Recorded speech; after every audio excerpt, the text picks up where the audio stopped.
sempet latihan situ terus tertarik lah, maksudnya ngajakin menjadi pengiringnya Mas Katon. Blueprintnya ada di gitaris Taras. Sama Ari Untung. Dia yang memang punya plan ini kayak gini nih enaknya nih, dark pop waktu itu bahasanya ya, gotik, sini di itu yang di.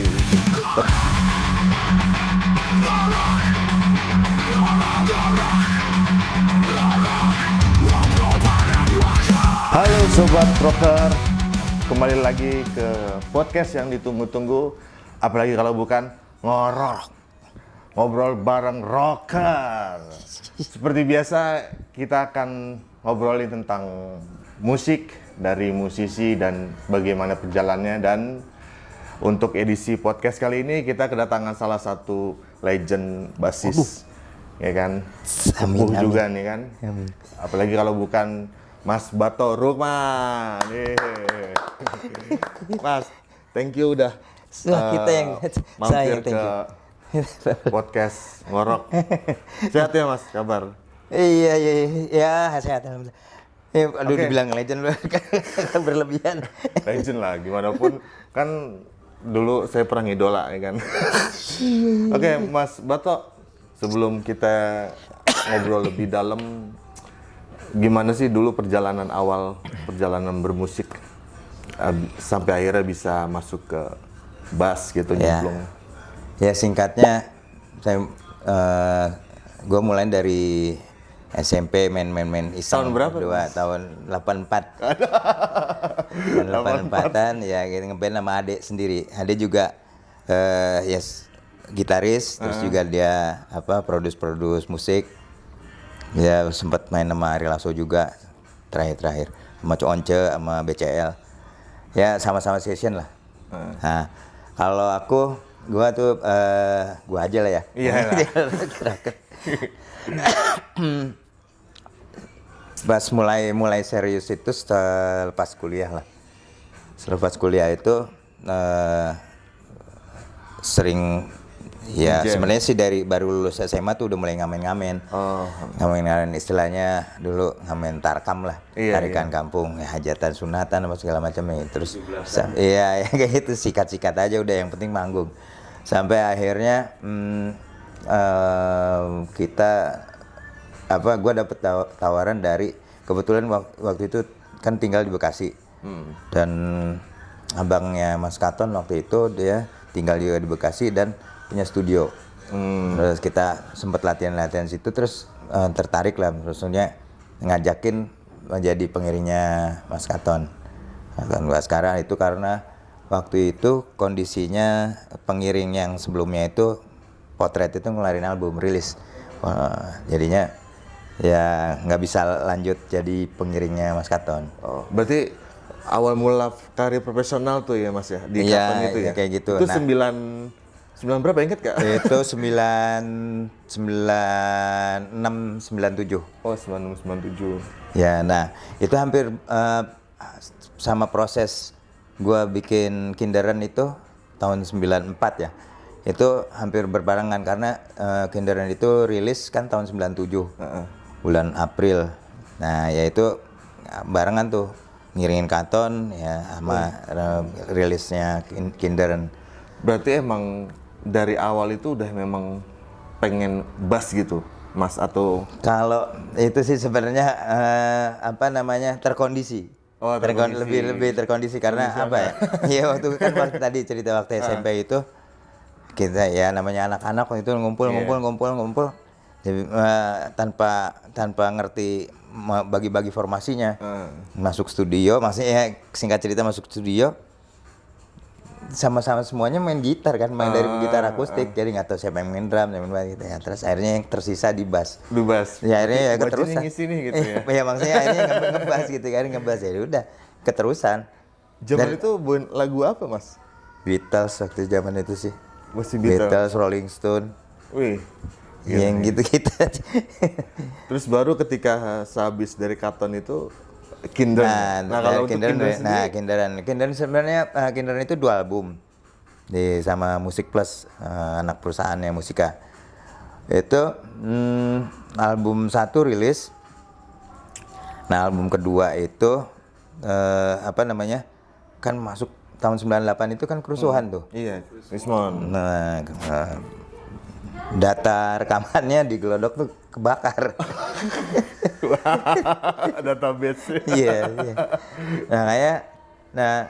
Memang ya kalau misalnya orang suka bilang, wah lagu lu kedengeran loh gini. Kita saat itu benar-benar nggak tahu kita tuh posisinya ada di mana gitu, karena jujur maksudnya ya kita sebagai band performer itu yang komersil itu dari sepanjang kita album 1 sampai ke album 2 itu yang beneran komersial, maksudnya ada dapat duit cuma sekali. Tapi berarti saat itu kalau untuk perjalanan Kindren sendiri prosesnya gimana Mas? Untuk tiba-tiba, kita bikin band gitu, Kindren. Itu kan awalnya ya kita sih berangkatnya tidak merencanakan secara khusus gitu. Tadinya malah gue mau waktu itu tuh gue sempet juga jadi home bandnya Prambors gitu kan. Cuma waktu itu formasinya terpaksa harus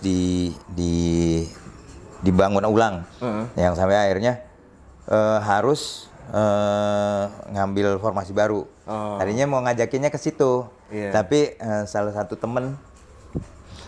temen begitu ketemu, wah ngapain kalau cuman jadi band cover katanya, bikin karya sendiri aja. Itu tahun 94. Oh, udah 94 udah mulai. Ya udah mulai kayak gitu. Nah 94 ya udah bikin demo ya, akhirnya baru nembus tuh ya di tahun 95 akhir atau 96 awal lah, sekitar gitu. Ya itu Musik Plus itu. Iya. Terus kita kontrak ya ngerekam lagu. Ya pokoknya dengan keterbatasan pengetahuan dari sisi musikal, dari pengetahuan industri juga kita nggak ada kurang pengetahuan lah. Ya udah ikut aja gitu, manut aja ya, pokoknya rilis itu kira-kira bulan April itu 1 bulan sebelum rilisnya Stinky. Sebulan itu kita kan promo tuh, masuk promo. Ingat waktu itu ada interview kita interview kabar-kabari waktu itu, RCTI. Iya. Nah ternyata saat itu episode itu sekalian dengan rilisnya Stinky, album Stinky. Bisa ditebak kan, Stinky saat itu kuat banget. Jadi kayaknya mereka mungkinnya well prepare lah. Kita padahal sebulan lebih cepat begitu Stinky rilis, seminggu kemudian radio isinya Stinky semua. Mungkinkah itu? Iya. Udah. Sama. Kita nggak kedengeran apa-apa. Tapi kan dulu kan Kindren itu kan hitsnya sempat viral Mas, ya kan, bahkan pengamen itu kan bawain. Nah makanya gimana itu perasaannya? saking kita waktu itu kan karena pernah dibarengin sama Stinky itu buat kita saat itu wah gila nih, ngegiles raksasa lah deh. Iya. Maksudnya kita tuh sampai nggak tahu posisinya di mana maksudnya waktu itu. Makanya kalau ada orang-orang ngomong, dengeran lo ini di Padang ada gini. Emang iya ya. Karena kita sendiri nggak ngerasain rasa yang kayak gitu kan. Kalau ya maksudnya indikasi kita kedengeran tuh ya manggung banyak gitu kan, yang kayak gitu. Gitu waktu itu ya kayak gitu yang tadi gue ceritain. Yang gue ceritain jadi satu sisi pesimis gitu lah sedikit lah ya. Ada Stinky gitu kan, dikuasain semua. Terus satu sisi banyak info. Ya karena gini, satu hal kita tuh band nyaris tanpa modal, maksudnya kita tuh benar-benar berjuang sendiri ya. Nah itu yang justru yang mahal. Jadi kayak misalnya kalau kita mau masuk studio rekaman, kalau sekarang kan rekaman tuh ya di kamar juga jadi ya. Bisa, Dulu kan harus ke studio kan. Prepare ongkos. Ya kan? Belum ngerokok, minum, jajan. Ya segala macam itu. Termasuk instrumen juga kan, artinya untuk beberapa hal yang kriterianya misalnya ini harus strato nih, ini harus gini. Nah itu kan harus kita nggak ada modal itu. Iya. Jadi kita mesti dengan relasi yang kita punya Bener. pinjam sini. Iya. Kan itu kan effort Saat juga itu kan, ya, effort bener. dan juga ini ada dana yang harus keluar juga. Dan ya ironisnya dengan keterbatasan kita juga yang dengan membuat karya yang ya segitu aja gitu. Dan setelah itu masuk ke project kayak seperti Tabu gitu. Nah Karena iya, pernah maksudnya nih, kan ya, Mas, dari Tabu. setelah pasca Kinder yang album 2 juga datanya kebakar di Glodok, waktu itu terus akhirnya bisa dibilang akhirnya kita buat single yang rilis, tapi akhirnya nggak lanjut tuh band. Intinya nggak lanjut. Divakumin aja dulu. Waktu itu gue mikir kayaknya rezeki gue nggak di sini nih kayak gitu. Nah makanya akhirnya cuman waktu gue berpikir kayak gitu, gue udah mundur dari Katon karena gue pikir gue mau terus serius ini rekaman nih bikin karya gini. Ternyata memang rezekinya nggak di situ ya. Kurang lebih kayak gitulah. Sampai akhirnya ya kayak yang kepikiran paling dekat waktu itu yang ngamen kafe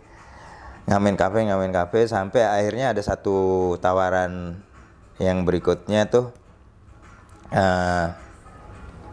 mau Lukas jadi ini session mau Lukas Tere dari Tere lompat ke Audi. Lompat ke Audi itu pas ya setelah sempat ini ada satu momen waktu turnya Dewa yang album apa waktu itu ya, pokoknya Yuko waktu itu sempat kecelakaan, maksudnya kecelakaan kena inilah. Akhirnya ngisi berarti ya. Ya dari itu manajemen nyari basis pengganti, dapat 3, salah satunya gua. Nah dari situ yang saat itu jadi roadman di Dewa ya, Fajar namanya, itu akhirnya dia jadi manajernya Audi. Akhirnya gue dibawa ke situ. Ntar kapan-kapan kalau misalnya Audi rilis ini ya bantuin ya. Ya udah. Ya namanya session ya udah ikut aja gitu. Ikut sama Audi jalan ya dari situ kebuka pintu-pintu yang lain ya. Jadi session kayak misalnya rekaman ya. Rekaman tuh yang gerbang session yang jadi lebar di rekaman ya, maksudnya jadi session di studio rekaman Andra Backbone. Andra. Ya waktu yang pas ketemu waktu menggantiin Dewa itu, Mas Andra ya bilang bantuin solo gua katanya. Solo gua ya waktu itu rencananya solo. Cuman kan sejalan waktu itu tahun 2002 atau 2003 ya bro. Ya 2002 lah. Kan akhirnya baru bikin tuh 2006. Ya udah lupa maksudnya kayaknya masih yang waktu itu ya Dedi ya. Iya. Ya Mas Andra gitu. Sama Tepi. Iya. Ya makanya waktu itu ya sempat nggak kepikir enggak kali nih ya, maksudnya bukan nggak jadi kali. Sampai akhirnya ya di bulan apa waktunya 2006 lah. Ya udah di telepon sama Mas Andra. Kosong nggak hari ini? Rekaman ya? Kamu ke ini apa ke Pondok Indah nih ke ya udah kan tempatnya Mas Dani. Ya. Rekam. Selagu terus akhirnya ternyata hari ini kosong. Iya kosong kan makanya gue berani kesini, maksudnya karena nggak ada urusan yang lain-lain. Udah tambahin satu lagi. Terus habis selesai itu tanyain masih bisa nggak sekali lagi? Ayo sekali lagi. Sampai 4 selesai 4 didengerin sama dia. Lu aja lah semua lah satu album. Gitu. Ditantangin ya. Ya udah akhirnya, alhamdulillah. Mas Boto mengiyakan. Iyalah makanya kan maksudnya saat itu sih ya kan jujur ya maksudnya pasca ya dibilang tidak beruntungnya di Kinderan, akhirnya berpikir bahwa ya udah session aja lah. Iya. Session aja yang penting ya dari situ juga kan banyak ilmu-ilmu industri yang ternyata oh iya harusnya gue punya yang ini pas gue lo nyiapin band rekaman gue gitu. Tapi ternyata ya langkahnya seperti itulah rutenya jadinya. Udah rekaman sama Andra ya mungkin ada empat dari album 1, 2, 3, 4 tuh ikutan lah di Andra Backbone. Tapi dari situ memang jadi gerbang lainnya lebih kebuka. Lebih terbuka lagi. Ya. Project Pop sama Yovie Nuno. Nah, kembali lagi Mas, tadi kan Tabu itu dulu tahun berapa ya? Tabu rilis 2004. 2004. Hanya hits saja dia. Pas Hancurku itu atau album sih? Itu mini album. Mini album ya? Mini album, cuma isinya 6 lagu. Tapi emang sudah menentukan seperti ini nih genrenya gitu. Karena waktu itu sih menurut saya Mas ya itu keren banget sih gitu. Ini band tiba-tiba muncul dan lagunya enak gitu kan saat itu. Itu memang blueprintnya ada di gitaris Taras. Sama Arie Untung. Dia yang memang punya plan ini kayak gini nih enaknya nih, dark pop waktu itu bahasanya ya. Gotik sini di itu yang dibikin. Tapi emang waktu itu kan maksudnya kan ada dua waktu gua masuk Tabu. Begitu kan dark pop tuh dandan ya. Mesti gotik. Dan harus gotik kan. Harus diitemin sini gini. Pokoknya dandan lah. Repot juga ya. Maksudnya gue tuh rock and roll kayak gitu lah maksudnya apa adanya lebih enak kayak gitu. Yang kedua secara apa ya? Postur. Tara sama Arie Untung tuh udah luar biasa lah maksudnya. Mereka tuh punya nama di industri. Inilah maksudnya udah kedengeran banget lah. Masyarakat udah lebih tahu dong mereka. Lebih familiar lah. Iya gitu.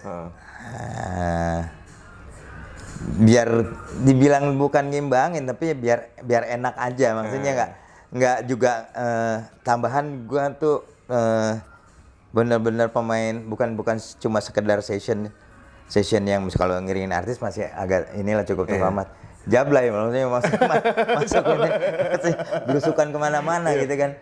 Kasian juga nih bandnya kalau misalnya ada playernya yang model kayak gue kayak gini. Ya udah pilihannya pakai topeng. Pakai topeng ternyata itu menimbulkan banyak ini kan ya entah bukan pro kontra sih. Pokoknya penasaran gitu orang. Iya, pertanyaan. Siapa nih Sangkain Bondan? Betul. Gitu. Gue termasuk karena pas Tabu ini bandnya siapa gitu kan. Gitu. Mempertanyakan satu kan belum ada internet dong. Iya. Siapa gitu kan. Gue pikir bahasa sekarang sih gimmick lah ya gitu kan. Iya. Bisa ini siapa nih gitu kan. Oh ternyata Mas Bato gitu kan. Iya. Makanya pakai buff. Sebenarnya pertimbangannya kayak gitu. Nggak, ya dibilang sengaja ya nggak sengaja. Tapi dengan seperti itu ya sampai Bondannya jadi ini kan klarifikasi. Maksudnya dibilang klarifikasi tapi orang udah kadung nggak percaya kan. Nggak percaya ya udah nggak apa-apa dan disangkain lu juga nggak apa-apa. Gue nggak kelihatan juga nggak apa-apa. Betul. Ya sampai akhirnya ada orang-orang yang memang ya kalau sesama basis itu kadang-kadang ngulik ya maksudnya. Ini sebenarnya siapa gitu. Ada aja maksudnya di Indobasgram gitu ya pas mulai Instagram itu. Ada mention kalau berdebat nih, ini basisnya Tabu nih kan ada ngomongin Tabu. Datanya ada yang mention ini nih aslinya nih katanya. Terus pasti mention ke gua. Kok orang ini bisa tahu ya gitu. Tapi memang maksudnya ya ternyata industri tuh unik ya. Gua main sama Audi di Kalimantan lah. Pokoknya itu jauh dari mana-mana ya. Terpelosok lah ya. Iya, terpelosok. Dia bisa nyebutin, ya kan gue kan ngiringin Audi, ya kebuka kan maksudnya. Ya gue sih nggak berpikir bahwa orang akan tahu bahwa sebagai Bato, juga sebagai Brass maksudnya namanya kan begitu. Ada yang menakin Tabu di depan nonton, wah gila juga nih, orang bisa tahu ya masih. Teman-teman yang pengiring di Audi juga bilang, lu ini bisa tahu? Ya justru gue bingung gue pakai topeng kok orang bisa tahu gitu. Dan maksudnya bukan kalau misalnya anak Jakarta, ya pantas lah maksudnya mungkin cari kelas aku sana sini, latihan situ tuh yang main gitu. Nah ini di Kalimantan jauh dari mana, terus dia bisa kenalin. Betul di luar kota besar gitu lah ya. Iya dan Ya kalau Tabu itu kelasnya saat itu apa ya? Memang yang sebagai daya tariknya yang paling utama ya Arie Untung ya. Iya. Itu nggak bisa dipungkirin. Dia udah VJ MTV, dia juga main film, dia juga main sinetron. Artis Full lah ya. Iya. Nah Taras juga session juga banyak. Terus juga memang ya sensasinya bagus lah karena dia straight ya. Iya. Maksudnya saat itu belum seperti sekarang lah. Sekarang nih anak sekarang nih merata. Betul, betul. Ngeri-ngeri mainnya. Ya ngeri maksudnya ya karena YouTube juga menyediakan semuanya ya. Yang penting keywordnya bener aja. Udah keluar semua ilmunya. Betul. Ya makanya zaman dulu kan keterbatasan informasi gitu kan. Terus Mas Bato dengan sosok yang akhirnya banyak diperbincangkan kan gitu. Iya, iya. Nah itu sebenarnya makanya. Sebenarnya ya apa ya namanya?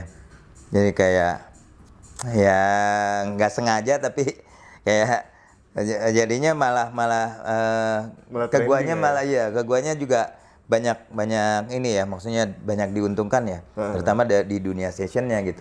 Oh dia ini nih yang ini ya kayak waktu session sama Once ya Once Michael Solo ini seben sama Arie Untung nih. Akhirnya terbuka semua ya. Iya, yang kayak gitu. Ya, sebenarnya semuanya berjalan cepat gitu. Nah, gue sendiri masuk industri itu siap nggak siap. Ya tadi ya, maksudnya berangkat dari Kinder itu, lompat ke sini, ternyata kurang beruntung di belah sini, coba lompat ke sini, ya kayak kutu loncat lah gitu. Ternyata ujungnya ya session gitu kan. Beruntungnya start di awalnya misalnya session sama Mas Katon itu saat itu Kla dan Katon Solo itu gede lah. Iya, besar namanya. Iya, maksudnya kalau saat itu gua masih ngekos yang maksudnya sederhana banget kosannya kan kalau di Jakarta ada forrider tuh ini. Ya, minggir kan gitu. Begitu gua ngiringin Katon gitu main di mana gitu. Nah, forrider depan gua maksudnya ya karena gua bareng sama Katon. Merasakan lah saat itu ya. Iya pokoknya, ini bumi langit nih. Gua Tapi kan Mas, dengan pengalaman seperti itu kan pada akhirnya kan merasakan semua genre kan, semua genre hampir kan berbeda-beda ya, kan ya. Ya Dikatakan beda-beda. Ada apa pengalaman baru gitu kan? Oh iya. Kalau pengalaman barunya ya pasti. Kalau genre masih sekitaran pop lah, karena kan. Nah itu sampai lucu nih kan ini podcast rock kan. gue nih berusaha mati-matian maksudnya pengen ngeband tuh ngerok gitu kan. Ya beberapa temen tuh akhirnya si Bato udah nggak mau ngerok. Ngepop terus dia sekarang. Ngepop terus. Iya. Sampai akhirnya udah terbuka aja. Sorry bukannya gimana, gue perlu duit. Maksudnya jujur. Maksudnya ya udah kayak gitu. Ya udah jadi bercandaan gitu aja. Karena memang dengan ada lah beberapa temen yang memang spesialis ngamen juga. Betul. Yang ngerok aja gitu. Ikut gua aja gini orang. Jadwal lu satu gue bilang. Seminggu jadwal. Berarti Bato udah nggak mau ngerok gitu ya? Iya benar. Iya. Tapi memang satu keuntungan misalnya di rock itu kan ada luapan ini ya emosional. Iya. Jadi beberapa MD atau produser yang mempekerjakan gue sebagai session di rekaman, mereka merasa gue mungkin secara skill mungkin ya biasa aja, banyak yang lebih bagus dari gue, tapi mungkin secara emosional maksudnya penghayatan, nah feel-nya ada letupan-letupan yang mereka butuhkan lah, kurang lebih kayak gitu, ya itu keberuntungan gue. Iya. Makanya tadi pas di awal ngomongin wah ini legend ini sebenarnya enggak. Ya terserah lah kalau gue nggak terlalu ngambil pusing, tapi yang jelas mungkin karena ada sisi-sisi yang itu tadi, kalau ada satu fase yang gue rekaman di sini sama dari Andra Backbone, Project Pop, Audi juga, terus Yofi Nuno, ya belum yang ini kalau zaman itu nggak tahu, kalau sekarang jadi joki. Kalau nggak mereknya nggak usah gue sebut ya, Iya, pokoknya ya udah joki. Karena session yang sekelas Mas Rere Iya. juga kayak gitu. Tapi ya menyenangkan sebenarnya maksudnya kita satu sisi ya seru sendiri aja. Misalnya masuk warung Indomie gitu kan. Ini ada band ngetop nih di sini. Gua yang ngisi nih. Tapi nggak mungkin kan, nggak mungkin misalnya seorang yang makan di warung Indomie terus bilang ini band, pasti ini orang mimpi nih gitu.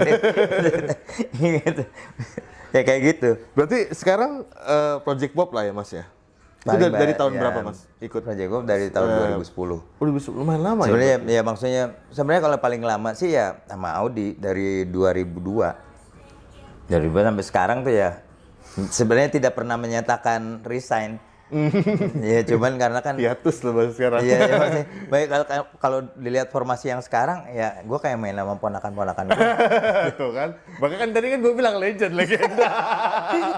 Sebenarnya legend yang kata ganti sebagai toku ya, tua sepuh ya. lah ya. Sepuh. Berarti udah merasakan udah berapa tahun berarti ya? 84 ya berarti ya Mas ya? Tadi yang awal. Kalau itu yang kalau bicara komersilnya mungkin dari tahun 89. 89, 34. Udah. Dan untuk zaman sekarang nih Mas, kalau Mas Bato kan udah merasakan era 80, 90, 20. Dan sekarang udah masuk era Gen Z nih. Era Gen Z gitu. Gen Z. Kalau menurut Mas Bato sendiri, Sebenarnya terutama nih untuk channel kita nih rocker ini, gimana pandangan dari Mas Bato sendiri sih? Kalau menurut gue sekarang eranya yang sangat lengkap sebenarnya. Memang kalau misalnya yang naik ke permukaan lebih banyak yang tema-tema yang musik senja, maksudnya ininya anak senja. yang halus lah, yang halus. Tapi pada dasarnya di lapangan Gen Z itu nggak seperti itu sebenarnya. Mereka justru lebih luas terhadap genre-genre yang ada. Mereka banyak dengerin dari berbagai era. Ya mungkin kalau sekarang kan Spotify itu playlistnya benar-benar ya terset up ya luas ya. Kalau misalnya let's say playlistnya night playlist misalnya, yang kurang lebih kayak gitu buat nemenin tidur. Keywords mau keluar gitu. Iya, pokoknya itu akan keluar macam-macam tuh yang semuanya yang kategorinya buat nemenin tidur dari era tahun berapa akan masuk ke situ. Nah, itu yang bikin mereka jadi secara tidak langsung asupannya bagus. Iya, referensinya lebih banyak. Makanya kalau misalnya gua ngobrol sama anak-anak Gen Z yang kebetulan dua anak gua juga udah generasinya Gen Z berarti. Nah, itu ya cukup nyambung. Maksudnya kalau ngomongin karena wawasan dia lebih terbuka tahu om, lagi gitu. Iya, kalau ini tahu om gitu. tahu itu kan jauh maksudnya. Gitu. Dulu om waktu lagu itu rilis aja, om aja dulu masih kecil banget. Ada yang itu om aja belum lahir. Itu apa ibunya om yang dengerin lagu ini. Ada yang kayak gitu. Mereka tahu. Ya maksud gue mungkin ya memang secara apa ya maksudnya itu tadi kan kalau industri sekarang mungkin lebih jujur kali ya. Iya, lebih. Kita maksudnya tidak terlalu penggiringan opininya. Kalau dulu kan setup Melayu, setup pop cengeng, apa yang kayak gitu itu kan label-label ini berperan dalam itu yang sebagai barang dagangannya. Kalau sekarang kayaknya ya udah setidaknya jauh lebih natural. Lebih natural. Mereka mau bikin apa aja tidak terbelenggu sama pakem-pakem tertentu. Lebih bebas, terus ruang juga lebih banyak. Iya, gitu. Cuma mungkin gini kan secara alaminya orang tuh selalu nyat, oh si itu naik dengan cara begini. Iya. Paling yang kayak gitu aja, kita ada yang copy paste, ada yang mengadaptasi lah gitu. Ya itu sih udah hukum alam ya. Iya. Oh, dia sukses begini, oh gini ya pasti kita berusaha ngikut. Kalau dulu ya maksudnya era-era label itu ya dibentuk.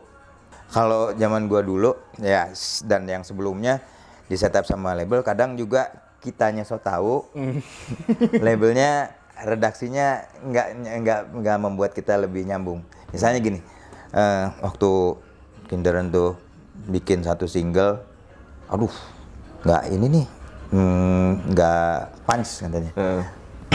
Bikin dong kayak dia sebut satu merek. Iya. Lah, kan beda genrenya, gue bilang. Maksudnya so taunya gua gitu, so taunya juga kan beda gini-gini. Sebenarnya yang dia maksud kalau misalnya sekarang itu adalah gimmicknya yang bisa lu bikin kayak gitu. Artinya gini,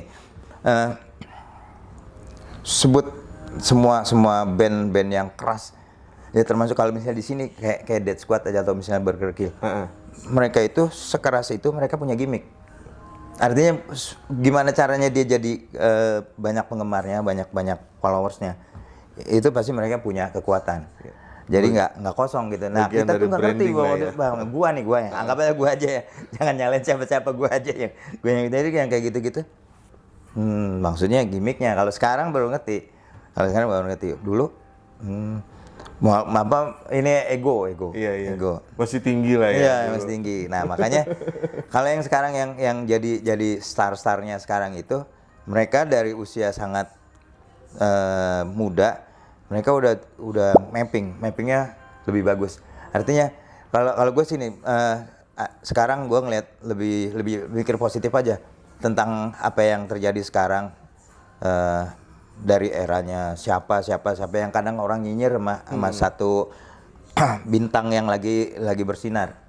Buat gue semua yang bersinar itu ada effort, ada perjuangan di situ, ada dia memang punya talenta untuk situ.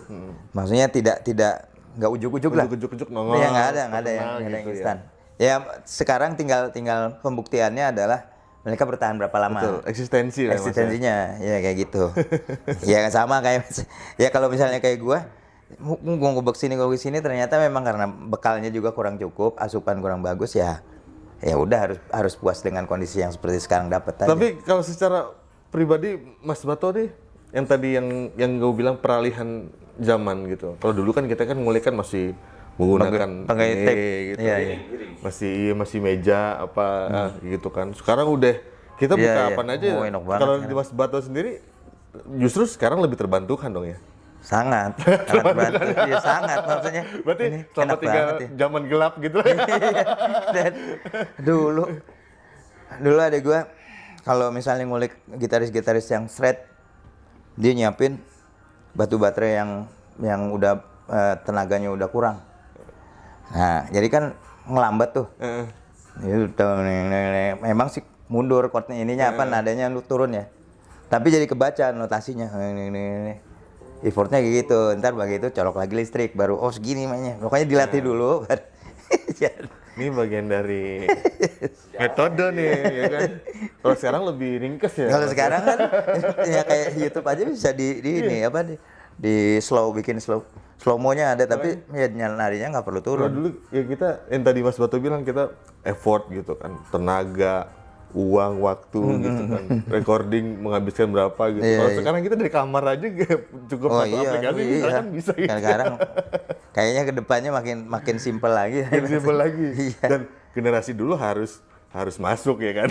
Harus masuk ke sekarang kalau enggak ketinggalan gitu. Iya.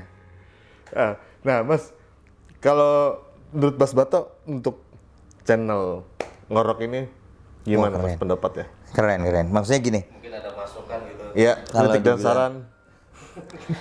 Kalau dibilang saran sih, ini sih tinggal nerusin aja kan. Maksudnya kalian juga, channel ini pasti learning by doing lah. Maksudnya ini udah satu hal yang bagus, mencoba untuk bahasanya mungkin bernostalgia ya sama musisi-musisi jadul. Memori kolektif lah ya, memori kolektif. Kalau misalnya kemasan, kayaknya juga ya nggak bisa. Gue juga nggak berani juga terlalu mau ngambil saran gimana. Tapi yang jelas apa namanya? Kalian pasti punya metode yang lebih oke gitu. Ya maksudnya nggak akan dari setiap episodenya pasti mereka kalian pasti ngelihat oh ini kurangnya sebelah sini, kurangnya sebelah sini. Tapi yang jelas Ngorok itu ya keren lah channel. Keren. Makasih Mas Bato. Iyalah. Ini kan tinggal kita eksistensi. Iya masalahnya. Dan gue ya tersanjung gue diundang ke sini. Justru kita dari tim Ngorok ini yang makasih. Terakhir Mas Bato, pesan-pesan untuk sobat-sobat rocker di rumah. Kira-kira dari Mas Bato sendiri. Kalau musisi. Iya, untuk calon atau yang sedang mengembangkan apapun lah. Pokoknya kira-kira apa Mas Bato yang ingin ditularkan? Ini kalau dari sisi sebenarnya kalau aspek musik sebenarnya sama sih dengan aspek hidup yang lainnya ya. Ya kalau gue dengan umur yang segini antara musik dan kehidupan iya, gitu, filosofinya nih. Pada dasarnya paling utama kan prepare lah sebaik mungkin. Persiapan ya. Ya pasti itu banyak latihan segala macam. Sama paling penting mental. Betul. Mental mau terjun ke dunia pro itu nomor satu jangan baperan. Ya. Mau dibully kayak gimana ya selagi terus. Iya maksudnya diserap oh ini nanti positif nih ujungnya. Walaupun memang beneran ya nggak apa-apa. Pelan-pelan kita bakal tahu oh emang gua kurang di situ kok. Iya. Yang paling penting kayak gitu. Karena ya gua ngalamin sendiri masa-masa gua masih baperan ketinggalan sama teman-teman gua yang nggak baper. Udah baperan terus egonya tinggi udah selesai udah nggak kemana-mana udah di kamar aja udah ngulik doang jadinya. Mental tuh berarti sobat rocker. Benar paling utama ya mental. Udah itu aja. Berarti kan memang nggak ada yang ucuk-ucuk langsung muncul gitu Mas ya, dan butuh prosesnya panjang banget gitu lah ya. Iya prosesnya memang semuanya juga panjang. Cuma kalau misalnya ada yang kelihatan kok dia di pemunculan pertama udah langsung viral ya, maksudnya udah oke gitu. Itu juga kita harus ngeliat ke belakangnya. Dari umur berapa dia ini dapat stimulasinya. Stimulan apa juga yang circle apa ya. Gitu ya. Ya kan ya kalau misalnya ngomongin Mas Erwin Gutawa, Mas Indra Lesmana, itu kan distimulasi sejak usia sangat dini. Iya. Makanya panjang juga. Ya, gini, untuk ada beberapa orang yang kalau menurut gua mereka sering lebih cepat dari zamannya. Ya maksudnya untuk orang-orang yang ya mereka memang saat itu ya maksudnya mereka terstimulasi untuk jadi yang terdepan saat itu gitu. Dan terbukti ya sampai sekarang mereka nggak turun pamornya gitu, maksudnya bertahan. Iya. Itu malah ya, legenda kan. itu susah banget itu susah banget. Karena kan ya umur nggak bisa bohong, semakin hari semakin bertambah. Energi terus ide-ide pun juga termasuk kan gitu. Jadi kalau mungkin Mas Bato udah masih bisa manggung sekarang tuh udah sesuatu yang nilai plus ya. Iya. Di luar kata beruntung ya, tapi paling nggak gini, apa namanya? Gua nggak bilang bahwa kalau gua misalnya ngelihat anak sekarang, jujur gua nggak ngejar misalnya gini, mereka kan masih fresh, kemungkinan mereka lompatan majunya sangat, maksudnya tidak terbatas. Dengan kondisi banyak hal yang gua dapat sekarang ya tambah juga umur, minimal bisa bertahan aja, maksudnya bisa madetin apa yang kita punya. Iya. Jangan juga kadang kan gini, kalau apalagi dunia seni ya, labelnya random maksudnya. Tapi misalnya anggaplah misalnya terbanyak ininya labelnya Bato tuh basis Anu gitu, basis yang begini tipenya. Ya kalau udah ketempel kayak gitu. Ya kita kira-kira aja, kira-kira bisa nggak nih misalnya mempertahankan itu. Kalau labelnya bagus, kalau labelnya jelek beban juga. Repot juga sih. Ya harus dibersihin kalau kayak gitu. Oke, Mas Bato, thank you banget udah mampir ke channel Ngorok. Mudah-mudahan sehat terus Mas. Siap. Bisa terus berkarya. Iya. Sekali lagi thank you Mas untuk waktunya. Iya, Ari, makasih. Oke, terima kasih juga, Sobat Rocker untuk edisi kali ini. Kita ucapkan sekali lagi Tepuk tangan buat Mas Bato. Oke, sampai jumpa di lain kesempatan. See you.